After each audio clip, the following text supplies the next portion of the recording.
పీలేరు నియోజకవర్గాల్లో టీడీపీ కూటమి యొక్క ఆధిక్యత కొనసాగుతున్న పరిస్థితి కనిపిస్తుంది ఎమ్మెన్ఆర్. ఒకసారి ఆంధ్రప్రదేశ్ ఒకసారి రిజల్ట్ చూద్దాం. 151 క్రాస్ అయిపోయింది, ఇంకా పెరిగే అవకాశం కనిపిస్తోంది. అసలు రికార్డు స్థాయిలో అంటే గతంలో కొంతమంది టీడీపీ నేతలు అప్పట్లో కామెంట్ చేసేవారు.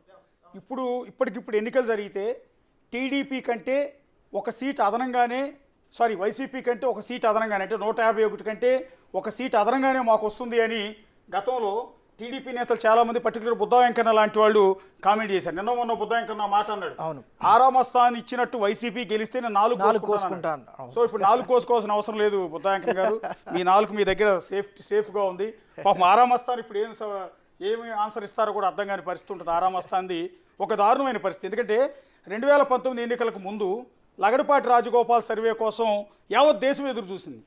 ఆ రోజు లగడపాటి రాజగోపాల్ కరెక్ట్గా రిజల్ట్కు ముందు రోజు ఏం చెప్పారు అంటే టీడీపీ మళ్ళీ అధికారంలోకి వస్తుంది, ఇన్ని సీట్లతో వస్తుంది మళ్ళీ అని చెప్పారు. తెర చూస్తే అది నిజం అనుకున్నారు. బెట్టింగ్లు రాయిలు కూడా విపరీతంగా పందాలు కాశారు.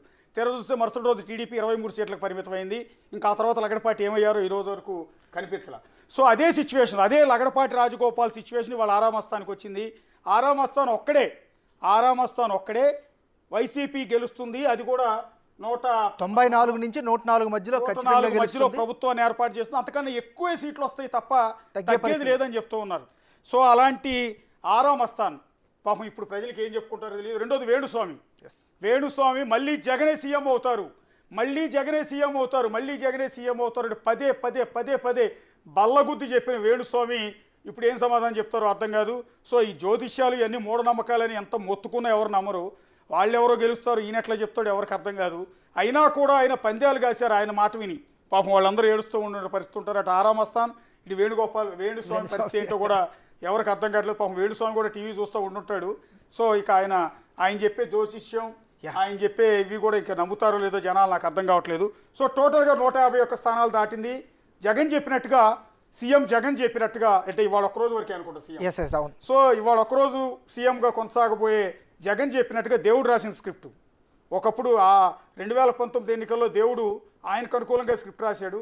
2024 నాటికి ఆ స్క్రిప్ట్ తిరగబడి ఆ దేవుడు రాసిన స్క్రిప్ట్ చంద్రబాబుకు అనుకూలంగా వచ్చింది. సో చంద్రబాబు శపథం ఇక్కడ నెరవేరింది. జగన్ స్క్రిప్ట్ ఏమో తిరగబడింది. ఇక్కడ చంద్రబాబు శపథం నెరవేరింది. అదే సభలో మళ్ళీ ముఖ్యమంత్రిగా అడుగు పెడతానన్న చంద్రబాబు మళ్ళీ అదే సభలోకి ముఖ్యమంత్రిగా అడుగు పెట్టబోతూ ఉన్నారు. మనతో పాటు కాంగ్రెస్ పార్టీ అధికార ప్రతినిధి రామచంద్రారెడ్డి గారు ప్రస్తుతం మనతో ఉన్నారు. ఇటు తెలంగాణ ఆంధ్ర ఎన్నికలకు సంబంధించి ఆయన విశ్లేషిస్తారు. మొత్తం పర్టికులర్ ఆంధ్రప్రదేశ్ గురించి మాట్లాడుతాం సార్. ఒకసారి ఈ ట్రెండ్ చూస్తే మీకు ఏమనిపిస్తుంది? ఎందుకంటే నేషనల్గా అంత బ్రహ్మాండంగా మా అయ్యండి ఇండియా కూటమి వెరీ ఇంపార్టెంట్ ఇండియా కూటమి. ఇప్పటివరకు ఆంధ్ర గురించి మనం మాట్లాడాం. రామచంద్రారెడ్డి గారు చెప్పినట్టుగా ఇండియా కూటమి అద్భుతమైన రిజల్ట్. ఖర్గే గారు చెప్పినట్టుగా, రాహుల్